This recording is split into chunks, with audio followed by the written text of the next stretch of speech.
जम्मू कश्मीर के साथ साथ दुनिया भर में देखने वाले लाखों नाजरीन को हमारा सलाम पहुंचे।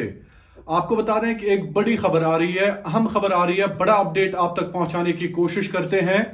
सबसे पहले आपको बता दें, जम्मू कश्मीर सरकार ने यह फैसला किया है कि 1 अप्रैल से लगभग तमाम जो भी म्यूनिसिपैलिटी एरियाज हैं, यानी local bodies, urban local bodies, जितने भी इलाके हैं वो प्रॉपर्टी टैक्स के तहत आते हैं, यानी उनसे प्रॉपर्टी टैक्स अब वसूला जाएगा। जी हां, ये खबर आप सही सुन रहे हैं। जम्मू कश्मीर सरकार ने बाकायदा तौर पर एक हुक्मनामा जारी किया है, जिसके तहत अगर आप किसी भी म्युनिसिपल काउंसिल या म्युनिसिपल कमेटी के अंडर आते हैं तो आपकी जितनी भी प्रॉपर्टीज है वो टैक्सेबल है, यानी आपको बाकायदा तौर पर एनुअल जो टैक्स वैल्यू है वो पे करना होगा। आपकी प्रॉपर्टी का जितना भी टैक्स लगेगा, चाहे रेजिडेंशियल प्रॉपर्टी है या नॉन रेजिडेंशियल प्रॉपर्टी है। दो इंपॉर्टेंट पॉइंट्स हम आपको यहां पे बताने जा रहे हैं। अगर आपकी प्रॉपर्टी रेजिडेंशियल है तो उस पर 6% टैक्स लगेगा, अगर नॉन रेजिडेंशियल है तो यकीनन उस पर 5% टैक्स जो है जम्मू कश्मीर सरकार के मुताबिक उस पर लग सकता है। 1 अप्रैल से यह हुक्मनामा बाकायदा तौर पर अमलाया जाएगा जम्मू कश्मीर के तमाम म्युनिसिपल कमेटीज के साथ साथ म्युनिसिपल काउंसिल्स में। और ये हिदायत दी गई है, म्युनिसिपल कमेटीज, म्युनिसिपल काउंसिल्स बाकायदा तौर पर आपसे टैक्स वसूलेंगे आपकी प्रॉपर्टी को लेके। 9 फैक्टर्स को जहन में रखना होगा कि ये टैक्स आपको कैसे देना है, ये टैक्स कैसे पे करना होगा। आपको 9 फैक्टर्स जहन में रखने होंगे। सबसे पहले आपको म्युनिसिपैलिटी टाइप फैक्टर जहन में रखना होगा, लैंड वैल्यू फैक्टर जहन में रखना होगा, एरिया फैक्टर जहन में रखना होगा, फ्लोर फैक्टर जहन में रखना होगा, यूसेज आपका कितना है, कंस्ट्रक्शन फैक्टर जहन में रखना होगा, प्रॉपर्टी की एज क्या है वो भी जहन में रखना होगा। रेजिडेंशियल प्रॉपर्टी पे भी टैक्स लगेगा, नॉन रेजिडेंशियल प्रॉपर्टी पे भी टैक्स लगेगा। तो फिलहाल जो भी जिला सदर मकामात हैं जहां पर म्युनिसिपल कमेटीज हैं या म्युनिसिपल काउंसिल के अंडर आते हैं, या श्रीनगर म्युनिसिपल कॉर्पोरेशन या जम्मू म्युनिसिपल कॉर्पोरेशन है, ये तमाम इलाके अंडर टैक्स आते हैं। और जो भी मालिकान हैं इन प्रॉपर्टीज के, उनको टैक्स भरना होगा सरकार की तरफ। तो आपको हम बता दें, मजीद जानकारी हम हासिल करते हैं। हमारे साथ इस वक्त माहिर हैं, टैक्स वकील हैं, इशफाक मीर साहब हमारे साथ मौजूद हैं। का बहुत बहुत शुक्रिया ज्वाइन करने के लिए।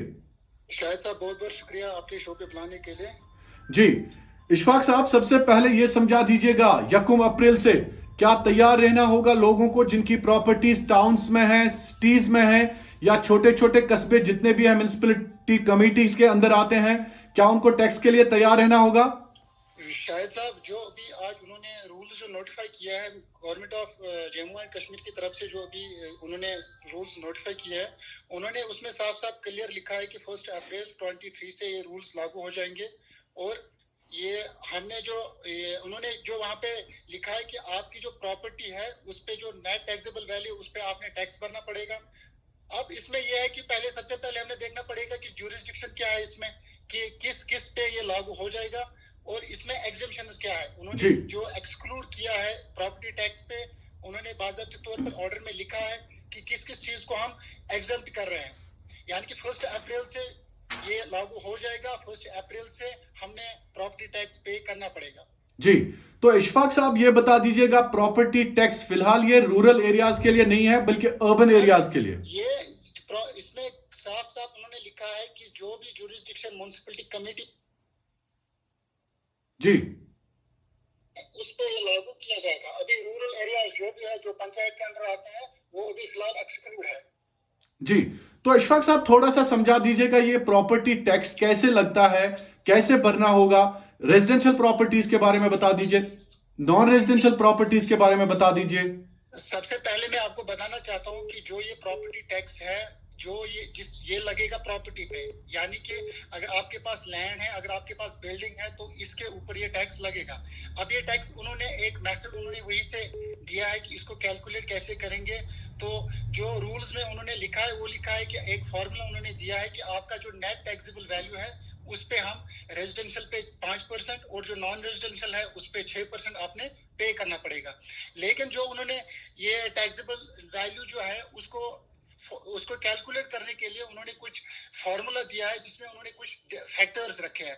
फैक्टर्स जैसे कि आपकी जो कि आपके स्क्वायर फुट्स कितने हैं, आपका यूसेज क्या है, आपका एरिया क्या है, आपका जो एज फैक्टर है उन्होंने वो रखा है, यानी कि आपका स्लैब फैक्टर उन्होंने रखा है। स्लैब फैक्टर उन्होंने रखा है कि अगर आपके पास ये 1000 स्क्वायर फुट है या 1000 स्क्वायर फुट से 1500 स्क्वायर फुट है, तो उन्होंने सब चीज को एक वेटेज दिया है 0 से 1 तक। यानी कि अगर हम बात करेंगे एज फैक्टर की, अगर कोई बिल्डिंग हमारे पास है जो 20 साल तक है, उन्होंने उसको वेटेज दिया है 100%, दैट इज 1.00। जी, तो इशा जी जी और उन्होंने साफ साफ क्लियर लिखा है अपने रूल्स में कि हमने जो ये टैक्स पे करना पड़ेगा। उन्होंने 2 इंस्टॉलमेंट्स में भी लिखा है, नवंबर की जिक्र भी आई है रूल्स में कि हम सेकंड इंस्टॉलमेंट भी ले सकते हैं। और रेट तो अभी डिफाइन हो चुकी है रूल्स में, वो है 6% फॉर नॉन रेजिडेंशियल और 5% फॉर रेजिडेंशियल, सॉरी 5% रेजिडेंशियल के लिए और 6% नॉन रेजिडेंशियल के लिए। जी, इशफाक साहब थोड़ा सा मैं समझाना चाहूँ, अपने जो हमारे नाजरीन हैं, आम लोग हैं, उनको हम ये कोशिश करते हैं समझाने की। आपने एग्जेप्शन की बात की, तो क्या एग्जेप्शन के हवाले से आप? हाँ, एग्जेम्पशन की बात की है। एग्जेम्पशन में उन्होंने क्लियर लिखा है कि जो भी आपके पास वैकेंट लैंड है और जो भी वर्कशिप्स है, मस्जिद है, मंदिर है, गुरुद्वारा है, या जो हमारे रिलीजियस प्लेसेस हैं, उन पे हम टैक्स, ये प्रॉपर्टी टैक्स लागू नहीं कर रहे हैं। अगर कोई गवर्नमेंट प्रॉपर्टी है तो उन्होंने साफ इसमें यह भी लिखा है कि हम प्रॉपर्टी टैक्स नहीं ले रहे हैं, लेकिन उससे कोई सर्विस चार्ज जो है गवर्नमेंट प्रॉपर्टीज को, वो उनको म्युनिसिपल में लिखा है कि यू हैव टू पे 3% ऑन द टैक्सेबल वैल्यू, जो गवर्नमेंट अथॉरिटीज, जो गवर्नमेंट बिल्डिंग्स हैं। और जो उन्होंने एग्जेम्पशन की बात की है, वो उन्होंने लिखा है कि जो वैकेंट लैंड है, वैकेंट जो लैंड हमारे पास है और जिसके पास ये है कि मास्टर प्लान हो कि इस पे कोई कंस्ट्रक्शन ना हो, वो उन्होंने एक्सक्लूड किया है। और साथ ही साथ उन्होंने जो एक्सक्लूड किया है वो किया है agriculture land. As per revenue record जो एग्रीकल्चर लैंड होगा, उन्होंने उस चीज को भी एक्सक्लूड किया है। तो आपका मानना यह है कि अगर आपका लैंड जो है हॉर्टिकल्चर या एग्रीकल्चर पर्पस के लिए है तो उस पर कोई टैक्स नहीं लगेगा? हाँ, अगर आपके पास कोई ऐसा लैंड है जो एग्रीकल्चर पर्पस के लिए यूज होता है, रेवेन्यू रिकॉर्ड्स में उन्होंने 6 क्रॉप सीजन्स की जिक्र की है, तो उस पे as per rules property tax लागू नहीं है। तो इशफाक साहब ये भी समझा दीजिएगा, फॉर एग्जाम्पल अगर आम लफ्जों में हम कहें किसी का प्रॉपर्टी वर्थ है किसी डिस्ट्रिक्ट में, कुलगाम में, बारामूला में, शोपियन में, टाउन्स में 2 करोड़ या 3 करोड़, तो अगर वर्थ है उसका 3 करोड़ रुपए, लेकिन वो बाज़ाब्ता तौर पर उस पर कंस्ट्रक्शन है या रेजिडेंशियल है वो, तो उस पर कैसे टैक्स लगेगा? थोड़ा सा समझा दीजिएगा। उसमें उन्होंने जो अभी नोटिफाइड रूल्स में जो उन्होंने लिखा है वो यही लिखा है कि उन्होंने कुछ फैक्टर्स दिए हैं। फैक्टर्स उन्होंने 5-6 फैक्टर्स दे रखे हैं। जैसे उन्होंने म्युनिसिपैलिटी टाइप कौन सी है, अगर म्युनिसिपैलिटी काउंसिल है तो उस पे 0.75 उन्होंने वहां पे लिखा है। और ऐसे इसी तरीके से अगर कोई म्युनिसिपल कमेटी में आता है तो उन्होंने वेटेज दिया है 0.5। इसी तरीके से वो देखेंगे लैंड वैल्यू की फैक्टर क्या है। फॉर एग्जाम्पल अगर हम बात करेंगे, जैसे हम स्टैंप ड्यूटी पे कर रहे हैं, तो उन्होंने गवर्नमेंट ने ऑलरेडी ये दिया है कि अगर फॉर एग्जाम्पल बात करेंगे बारामूला, गवर्नमेंट ने ऑलरेडी जो लैंड वैल्यूज हैं, लैंड रेट्स हैं, वो उन्होंने ऑलरेडी पब्लिश कर रखी है जी। तो वो चीज वो देखेंगे। इसी तरीके से वो देखेंगे कि एरिया फैक्टर किसका कितना है, और फ्लोर फैक्टर भी उन्होंने मेंशन कर रखा है। यूसेज टाइप है कि अगर कोई रेजिडेंशियल प्रॉपर्टी वो रेंटेड है या सेल्फ ऑक्यूपाइड है, उसकी भी जिक्र हो रखी है रूल्स में। इसी तरीके से उन्होंने जो जिक्र किया है वो किया है कि कंस्ट्रक्शन टाइप किस तरीके की है। उन्होंने आरसीसी की जिक्र किया है, उन्होंने पक्का हाउसेस की जिक्र किया है, उसमें एज फैक्टर की भी उन्होंने जिक्र किया है। बहुत सारे फैक्टर्स हैं जो नहीं इशफाक साहब, हमने इन चीजों को देखना। इशफाक साहब सारे फैक्टर्स को मिला के, फॉर एग्जांपल अगर बारामूला की ही बात हम करें, एक फैमिली का मकान वर्थ 1 करोड़ है, तमाम फैक्टर्स को मिला के, तो उसको कितना टैक्स पे करना पड़ेगा? वही मैं कह रहा हूँ ना सर, अगर हम बात करेंगे, अगर 1 करोड़ की आपके पास प्रॉपर्टी है तो वो 1 करोड़ के डिफरेंट फैक्टर्स है ना, उसको हमने पहले समझना पड़ेगा कि ये जो प्रॉपर्टी है आपकी, ये पक्का हाउस है या कच्चा हाउस है, ये भी समझना पड़ेगा ना पहले। और हमने साथ साथ ये भी समझना पड़ेगा कि इसके स्क्वायर फुट कितने हैं और ये किस स्लैब में आता है। ये 1000 स्क्वायर फुट में आता है, ये 1500 स्क्वायर फुट में आता है, उस चीज को भी हमने देखना है। और इसी तरीके से उन्होंने जो फैक्टर्स दे रखे हैं ना, वो पहले हमने समझना पड़ेगा कि इस जो एक प्रॉपर्टी है, ये प्रॉपर्टी किस फैक्टर में शूट कर रही है पहले, और उस चीज और जो नेट टैक्सेबल वैल्यू निकलेगा उसके ऊपर हमने फिर 5% देना है। ऐसा नहीं है कि 1 करोड़ की प्रॉपर्टी है, आपने सीधा 5% उस पे देना है। 1 करोड़ की अगर प्रॉपर्टी है तो उसका नेट टैक्सेबल वैल्यू 10 लाख भी आ सकता जी। है, उसका नेट टैक्सेबल वैल्यू 90 लाख भी आ सकता है। It depend upon the factors. इसका मतलब है कि नेट एनुअल टैक्सेबल वैल्यू जो प्रॉपर्टी का निकलता है उसके बाद टैक्स पे करना पड़ेगा। उसके बाद ही टैक्स पे कर। सबसे पहले जो हमने ध्यान देना है वो देना है कि नेट टैक्सेबल वैल्यू क्या है। जी। और जो नेट टैक्सेबल वैल्यू है वो डिपेंड करता है कि आपकी जो प्रॉपर्टी है वो कहाँ सिचुएटेड है, आपकी जो प्रॉपर्टी है वो उसका जो मटेरियल है वो कैसे हमने कंस्ट्रक्ट कर रखी है, उसका जो स्लैब है वो किस स्लैब में आता है। उन चीजों को मद्देनजर रखते हुए एक नेट टैक्सेबल वैल्यू निकलेगा, जिसके ऊपर हमने अगर नॉन रेजिडेंशियल है तो 6% गवर्नमेंट को पे करना पड़ेगा, अगर रेजिडेंशियल है तो 5% उसका हमने पे करना तो पड़ेगा। इशफाक साहब एक केस हम लेते हैं। फॉर एग्जांपल एक मकान है जिसका फैक्टर 9 फैक्टर्स को मद्देनजर रखते हुए, म्युनिसिपैलिटी फैक्टर को भी, हर एक फैक्टर को मद्देनजर रखते हुए, पक्का हाउस है, स्लैब में भी आता है, बाकी चीजें उसका ये, तो 1 करोड़ के मकान का वैल्यू अगर हम निकालते हैं 1 करोड़, तो टैक्सेबल वैल्यू कैसे हम उसका निकालें, वो थोड़ा सा समझा दीजिए। देखो सर, एक सेकंड। हाँ जी, मैं एक कैलकुलेटर ले रहा हूँ। बिल्कुल बिल्कुल, आप कर दीजिए। आपको लोग देख रहे हैं। बिल्कुल करेंगे कि अगर आपके पास 100 लाख की प्रॉपर्टी है, जी, कुछ पॉइंट्स हम एजम्पशन के बिल्कुल बिल्कुल बिल्कुल।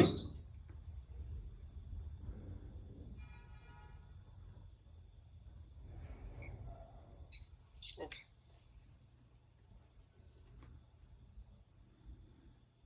तो नाजरीन, हमारे साथ मौजूद है इशफाक मीर साहब। ये कैलकुलेट कर रहे हैं कि आखिरकार अगर हम एक केस ले लें एक प्रॉपर्टी का जिसका वर्थ फॉर एग्जांपल 1 करोड़ है, तो उस पे हम कैसे टैक्स दें, तमाम जो फैक्टर्स है उसको मद्देनजर रखते हुए। शायद साहब, अगर हम बात करेंगे कि अगर आपके पास 1 करोड़ की प्रॉपर्टी है और वो पड़ती है आपको म्युनिसिपल कमेटी में जी, तो उसका सबसे पहले उन्होंने म्युनिसिपल कमेटी का वेट दिया है 0.5। जी, तो उसके बाद अगर हम बात करेंगे कि लैंड वैल्यू फैक्टर क्या है, जी, तो वो उन्होंने लिखा है कि अगर लैक्स में उन्होंने लिखा है कि अगर 60% आप 60 लाख, यानी आप, हमने तो वैल्यू ऑलरेडी 1 करोड़ का ले रखा है, जी, इसी तरीके से एरिया फैक्टर उन्होंने ले रखा है।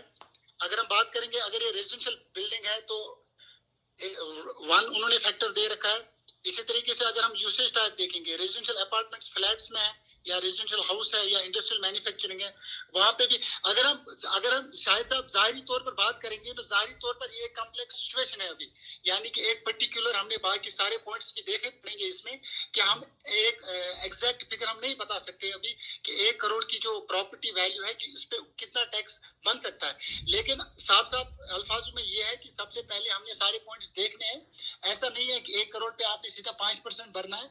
सबसे पहले तो वैसा कुछ भी नहीं है, वैसा कुछ भी नहीं है। नहीं, ऐसा नहीं है कि सीधा आपने 1 करोड़ पे 5% भरना है, ऐसा कुछ नहीं है। तो ये जो टैक्सेबल वैल्यू है ये नंबर्स पे, ये फैक्टर्स पे डिपेंड। जी जी जी जी जी जी। तो इशफाक साहब ये भी समझा दीजिएगा कि क्लियरेंस एक आम इंसान इसमें कैसे समझेगा। अगर आम लफ्जन मज इस बात करो आम इंसान कित समझा, थोड़ा अगर तो इसको समझाने की कोशिश करो आम इंसान सिंपल अगर हम एक कशिर पटी है साहब, कशिर पटी है साहब, अगर इस बहसो कि ये प्रॉपर्टी टैक्स है क्या चीज, अगर इस कशिर पटी समझो कि प्रॉपर्टी टैक्स क्या है। प्रॉपर्टी टैक्स यूत कि अगर तह निश की प्रॉपर्टी ईयरली वरी पत वरी अत पे गवर्नमेंटस कुन की टैक्स भरुन, तो तम प्रॉपर्टी हुंद वैल्यू गो डिक्लेयर पाने तय करुन, या सेल्फ असेसमेंट वनान तह पाने वन कि तह कोता ऑन द बेस ऑफ यम तह रूल्स गवर्नमेंट दितमे अत बेस पे तह वैल्यू पन्ने प्रॉपर्टी हुंद कड़ुन, तथ पे तह ईयरली 5% भर। यानी कि गवर्नमेंट कर पत 3 वरी गवर्नमेंट थोमुत अत मज कि 3 वरियन हुंद ब्लॉक बनो गवर्नमेंटन अत मज कि 3 वरियन गछ ये रेट रिवाइज कह, तम पत हेकन तम ब्लॉक अत मज कह चेंज आस कर 3 वरी हेकन तम चेंज कर। बिल्कुल।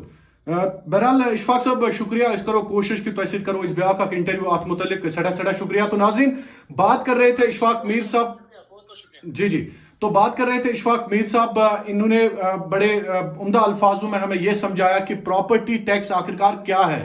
सरकार ने आज बाज़ाब्ता तौर पर एक ऑर्डर निकाला जिसके तहत आपको प्रॉपर्टी टैक्स भरना होगा।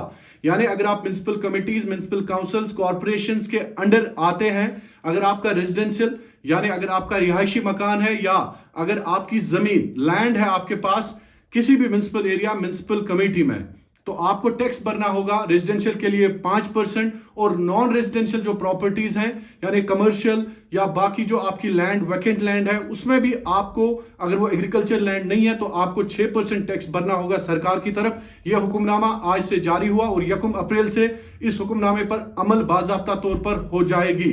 9 फैक्टर्स आपको मद्देनजर रखने हैं इसमें। मैंने पहले भी कहा कि म्युनिसिपल फैक्टर इसमें आता है, लैंड फैक्टर इसमें आता है, यूसेज फैक्टर आता है, एरिया फैक्टर आता है, फ्लोर फैक्टर आता है, एज फैक्टर आता है। यानी कि अगर आपकी रेजिडेंशियल प्रॉपर्टी है तो आपको देखना है कि म्युनिसिपल कमेटी के अंडर आती है, उस रेजिडेंशियल प्रॉपर्टी का कच्चा है, पक्का है, स्लैब है या फ्लोर कितने हैं, एरिया कितना है।